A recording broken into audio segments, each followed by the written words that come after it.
السلام عليكم ورحمة الله. الشناوي هشام، رئيس جمعية التكافل الاجتماعي الخيرية الجهوية بيبة من بني ملال خنيفرة. الحمد لله، المباراة اللي كيلعبها الآن فريق المنتخب المغربي ضد المنتخب الكندي، الحمد لله منتصرين ب1-0، ومازال ان شاء الله تعالى غادي نزيدوا اهداف اخرى باذن الله، لانه كاينه اشارات على ذلك.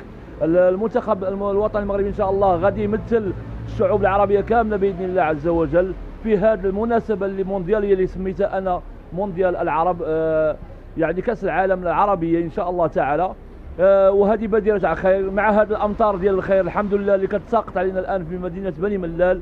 ان شاء الله تعالى غادي يكون الانتصار، وكذلك نوصل الى ابعد ان شاء الله نقطه في هذا المونديال باذن الله تعالى مع هذا المنتخب الوطني اللي هو ولا متمازج ولله الحمد ومتماسك، ودخل الفرحه على الشعب المغربي داخل المغرب وخارج المغرب وفي جميع دول العالم العربي. وشكرا.